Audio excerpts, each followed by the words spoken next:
الجزائر أول دولة عربية تطلق قمرا صناعيا بإمكاناتها المحلية، ثالث قمر صناعي مرتقب أن يلتحق بمداره شهر فبراير شباط المقبل.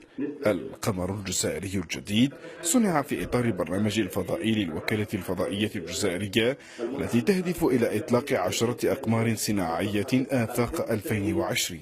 المشروع الوطني للبحث العلمي المجسد من خلال برنامج الحكومة ومن خلال برنامج فخامة الرئيس، والذي يشمل ما يسمى بالمخطط الوطني للبحث العلمي، الذي كما تعرفون هو مقسم إلى 34 برنامج وطني للبحث تشمل أو تمس كل مجالات الحياة، وضمن هذا تندرج كل أعمال مخابر البحث.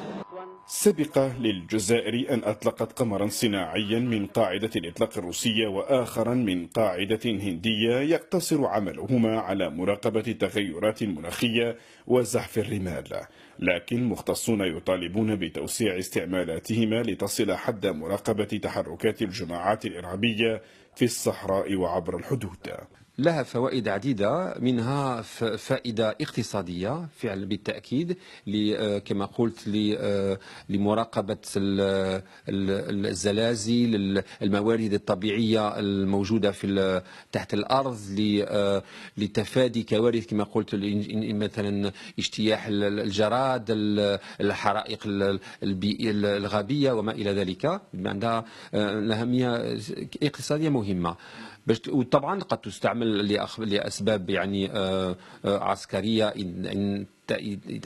عند الحاجة. حرص الجزائر على الريادة في الصناعة الفضائية يفرضه وعي عميق بحسب مراقبين لطبيعة الحرب التكنولوجية التي تهدد دولا استراتيجية في المنطقة. إطلاق الجزائر لثالث قمر صناعي السات بي 2 في هذا التوقيت يرجعه مراقبون إلى حاجة الجزائر لمراقبة الكوارث الطبيعية المحدقة وكذا الوضع الأمني المتردي في بلد شاسع بحجم قارة. أسامة عبد النور، الجزائر، الميادين.